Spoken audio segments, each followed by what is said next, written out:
Your name is Gigi, not Grace. Hi guys, it's Grace, aka Gigi Savage. Hi guys, my name is Yola. Hi guys, my name is Ayo. Hello everyone, my name is Tola. Hi guys, my name is Jola. Hi guys, my name is Mary. And we are Pathfinders TV!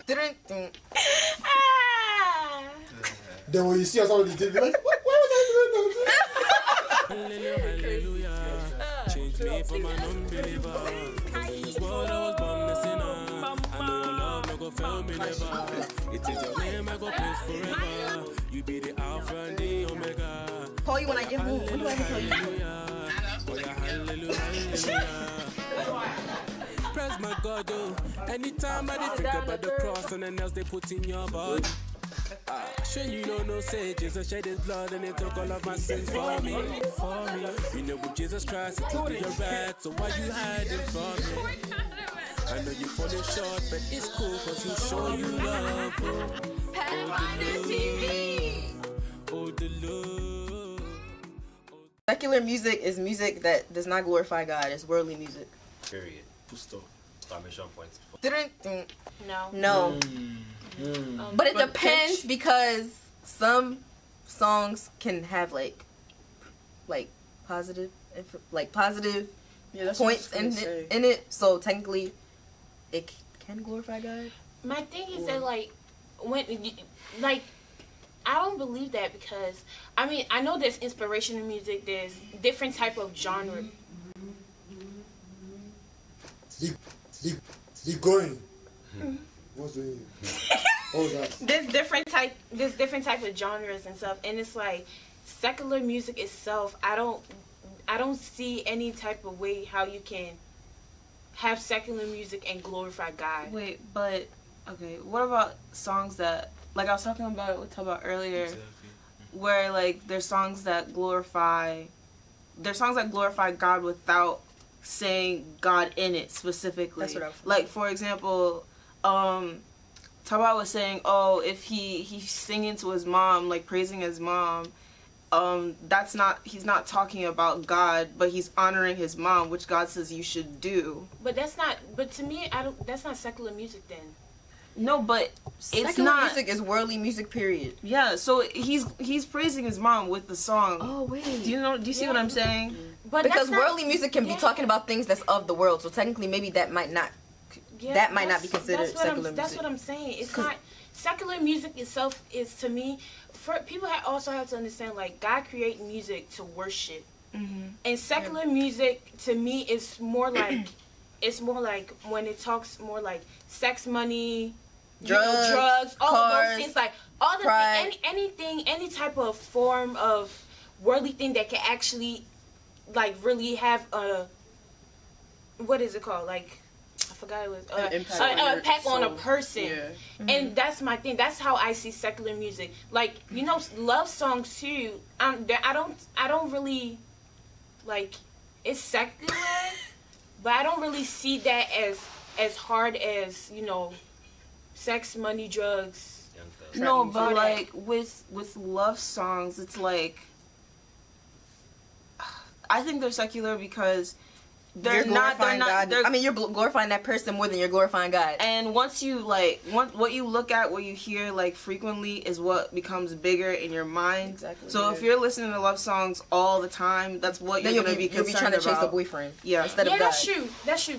Like, okay. But like, what about Afrobeats? Because we're talking about like love songs and everything, and like we're Africans, we listen to Afrobeats. So are you saying like those like let me name an artist. Well, the question was more so, is it edifying to listen to secular music? No, it's not. As a Christian, no. Afrobeats, there was a time where, like, in me trying to sanitize myself from secular music that was bad, I'm going to have a playlist of, like, secular compromises, and I did that a lot with Afrobeats because it's not necessarily too bad, at least some of them aren't. I saw that, like, it was damaging me, spirit, like, you wouldn't know how I was doing it, but it's just doing it because that's all you're feeding into yourself. Exactly. You know? So I feel like I don't want to take a specific stand on what secular music is all about because I'm not saying it's really good, but then I think it depends on the motive, like why you're listening to the music and why like the music is going into you. Because if you're listening to something that you know is not good, and you keep feeding yourself with it, obviously it's gonna begin to affect you.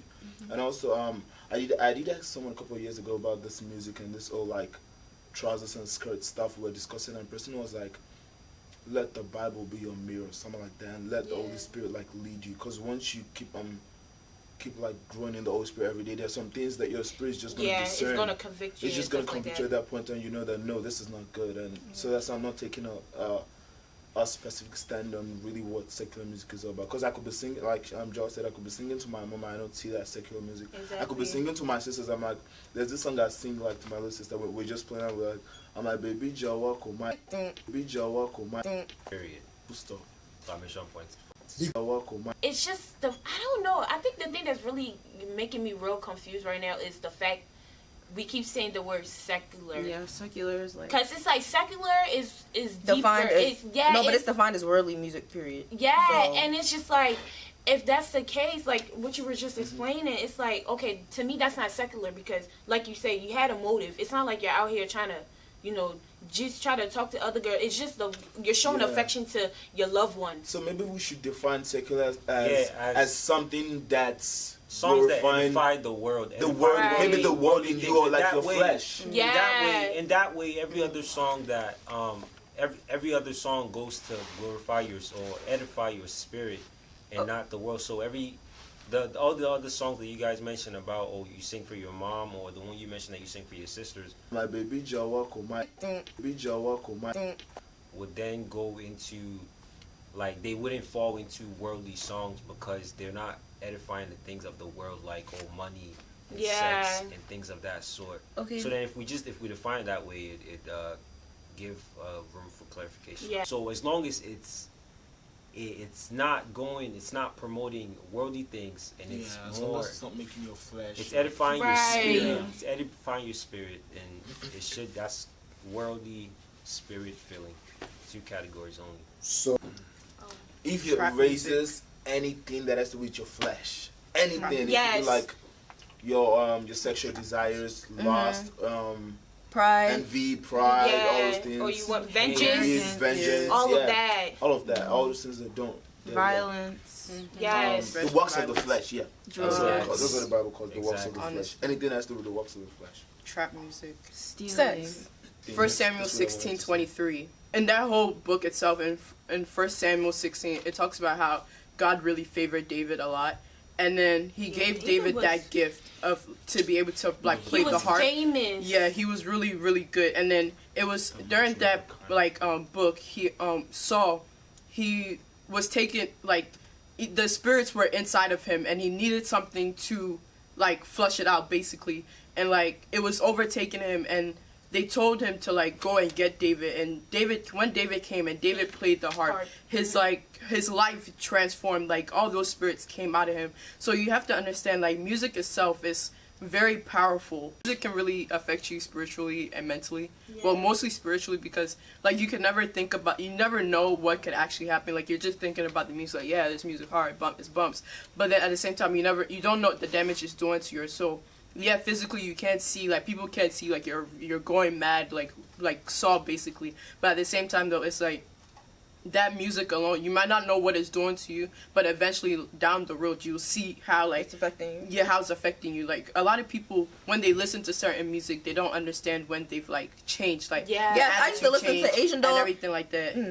Their attitude can change, your behaviors will change, everything you do change. Me personally, I don't like listening to trap music. I've never was involved in that. It was always African music or gospel music. I was never involved in trap music.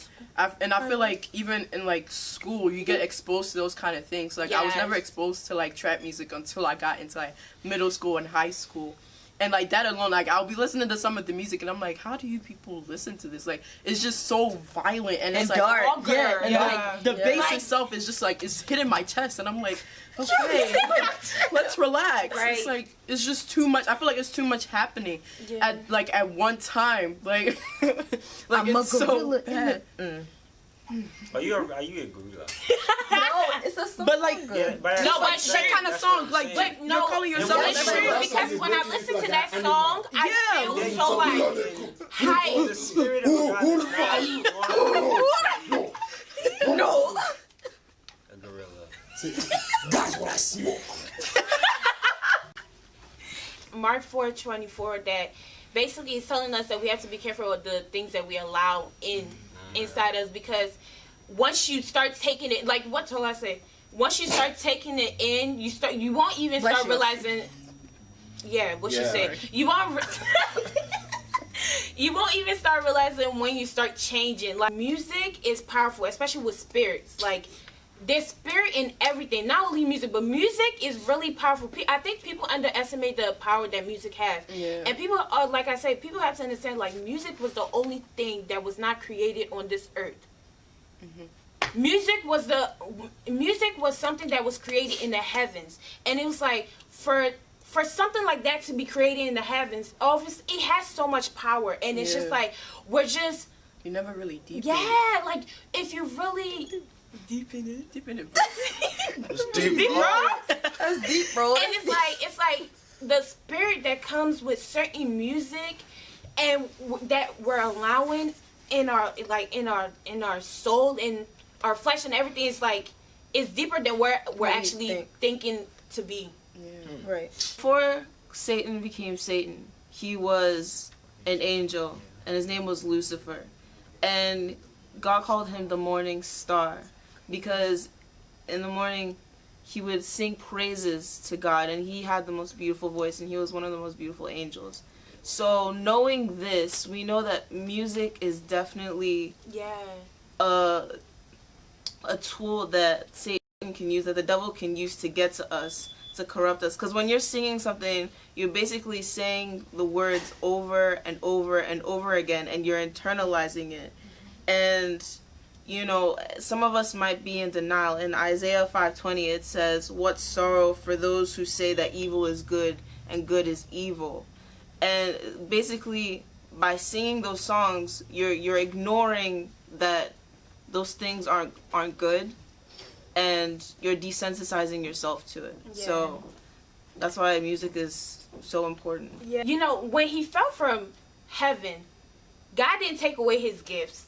He actually came down here with all the musical gifts that he had. Like, that really hit me, because I'm like, wow, okay, I knew, like, yes, he's big in the music industry, but just hearing that verse, like, talking about, like, God never took away his gifts.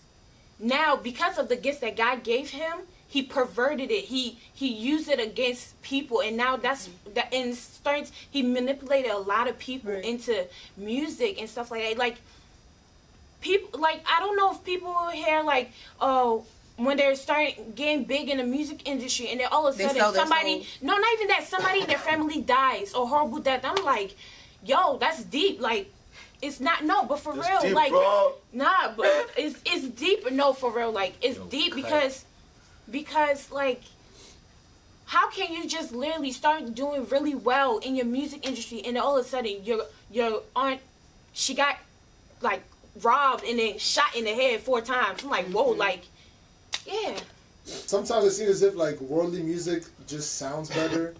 Like, sometimes, like, we look at music that edifies us as, like, corny, or, like, worldly music, like, in production, they have the better beats, they have the better, like, makes you want to dance more. Yeah. And I feel like that goes back to that, you know, statement you said about Lucifer. Like, him being that good with music, of course he's going to make the music he wants to feed people sound really better. Much better, because it's like, I mean, I'm starting to find really good Christian music, but it's like, for a while, it was like, bruh, it was hard. The quality in the worldly music is way better. Like, you know, and yeah, that's a big thing right there. Yeah. Philippians 4:8 says, whatever things that are true, whatever things that are holy, that are noble, that are pure, that are of good report, and that are praiseworthy, are things you should think of. Yeah, that's like the overarching, like, verse. Yeah. That's all we have for today, you guys. Thanks for watching. We'll be back with more videos. We are Pathfinders TV. I know I look like a lollipop. Like,